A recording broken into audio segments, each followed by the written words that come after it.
Beliau satu-satunya wanita yang mendapatkan salam langsung daripada Allah Subhanahu wa taala. Kenapa demikian? Beliau wanita yang sangat istimewa. Tidak pernah terjadi di dunia seorang wanita yang setia kepada suaminya seperti Sayyidah Khadijah kepada Nabi Muhammad SAW. Pertama kali beliau kawin dengan Nabi Muhammad. Nabi Muhammad umurnya masih 25 tahun, belum diangkat menjadi Rasul. Maka apa yang diucapkan oleh Sayyidah Khadijah kepada Nabi Muhammad? Wahai Muhammad, engkau kini sudah menjadi suamiku. Maka mulai saat ini, rumahku ini rumahmu, hartaku hartamu, dan aku adalah budak perempuanmu.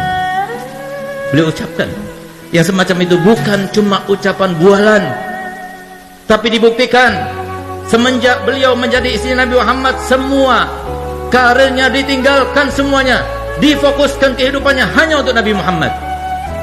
Nabi Muhammad diberikan harta yang banyak, diberikan ini, sodakokan, dipinjamkan, silaturahmi, sampai ketika Nabi Muhammad diangkat menjadi seorang Nabi dan Rasul, beliau sudah tidak punya. Sampai suatu waktu di sela-sela dakwahnya Nabi Muhammad SAW, beliau pernah ketika masuk ke rumah Sayyidatuna Khadijah, Sayyidah Khadijah sedang menyusui Sayyidah Fatimah. Begitu dia melihat, tertegun matanya. Karena apa? Ternyata air susu yang diminum oleh Sayyidah Fatimah berwarna putih bercampurkan merah. Kenapa? Karena beliau sekeluarga Nabi Muhammad dengan Sayyidah Khadijah dan Sayyidah Fatimah tidak makan 3 hari 3 malam, sehingga tidak keluar lagi air susu yang berwarna putih. Di saat itulah Nabi Muhammad SAW meneteskan air mata, tertegun. Tapi setelah itu, seperti kebiasaannya, setelah selesai Sayyidah Fatimah diletakkan tidur, maka Nabi SAW seperti biasanya tidur di atas pangkuan Sayyidatuna Khadijah. Ketika dia tidur terlelap, tiba-tiba Sayyidah Khadijah meneteskan air mata yang menyebabkan Nabi Muhammad bangun karenanya. Ketika dia bangun, dia melihat Sayyidah Khadijah dalam keadaan menangis. Maka dia tanya, "Wahai Khadijah, engkau menyesal karena telah mengawini aku?" Apa jawabannya? "Tidak, wahai kekasihku. Tidak, wahai kekasihnya Allah. Aku menangis karena dulu waktu aku kaya, karena dulu waktu aku berpengaruh, karena dulu waktu aku punya, aku kerahkan semua yang aku punya untukmu, untuk dakwahmu. Sekarang aku tidak punya apa-apa. Aku yang membantumu, aku tidak punya apa-apa. Kalau penyesalan itu ya Rasulullah, kalau engkau anggap aku menyesal karena telah mengawinimu, dengarkan perkataanku. Kalau seumpama aku sudah meninggal dunia, sementara engkau masih membutuhkan biaya, engkau tidak mendapatkan biaya itu, galilah kuburanku, ambillah tulang belulangku, rakitlah, gunakan untuk sampanmu, untuk jadikan sebagai rakitmu, untuk perjalanan dakwahmu. Kalau engkau mau, pergilah ke pasar, juallah, dan hasil penjualannya kau gunakan untuk biaya dakwahmu." Sayyidah Khadijah bukan cuma bualan saja.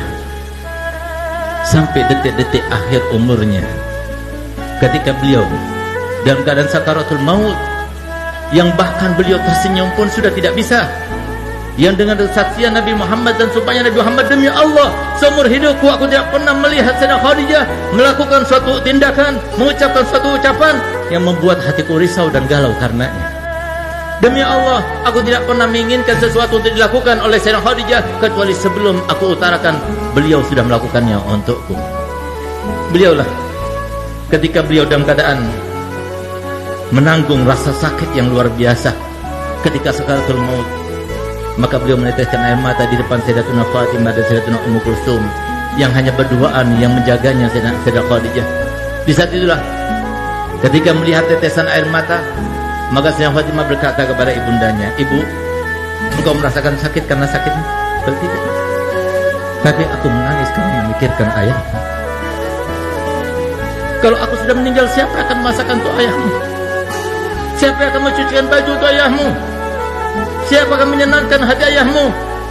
Siapa akan menghilangkan gundah ayahmu?" Maka Sayyidah Fatimah berkata, "Ibu, semua yang kau lakukan, aku akan melakukannya untuk ayahku." Subhanallah, sehingga pantas Sayyidah Fatimah dijuluki oleh ayahnya Ummu Abiha, ibu dari ayahnya sendiri. Setelah Sayyidah Khadijah meninggal dunia, semua yang dilakukan oleh Sayyidah Khadijah, semuanya dilakukan oleh Sayyidah Fatimah. Subhanallah, di saat-saat beliau sedang berkeluh kesah semacam itu, tiba-tiba terdengar suara ketukan yang sangat halus, tidak keras, tidak mengagetkan mereka. Begitu kedengaran suara ketukan yang sangat halus tersebut, maka langsung isi rumah itu Sayyidah Khadijah, Sayyidah Fatimah mengatakan, ayahmu datang, bangunkan aku, bangkitkan aku. Sayyidah Khadijah duduk sudah tidak kuat, tapi minta pada Fatimah supaya ditopang dengan lututnya, supaya kelihatan seakan-akan dia duduk. Yang tadinya wajahnya bersenyum saja tidak bisa, dipaksakan untuk tersenyum. Sehingga ketika Nabi Muhammad datang melihat Sayyidah Khadijah dalam keadaan semacam itu, dikiranya oleh Nabi Muhammad Sayyidah Khadijah dalam keadaan sudah baik, sudah enakan. Maka Nabi Muhammad, kalau begitu aku akan meneruskan dakwahku. Dia keluar kembali. Setelah keluar beberapa langkah ke depan, tiba-tiba Sayyidah Fatimah membuka lagi pintunya dan memanggilnya, Abah, Abah, ibu sudah meninggal dunia. Sampai detik-detik akhirnya tidak mau melihat Nabi SAW dalam keadaan risau. Inilah akhlak ahlul bait. Ini akhlak yang diajarkan Nabi Muhammad SAW kepada anaknya, kepada istrinya. Semuanya berkorban untuk apa? Meraih ridhonya Allah.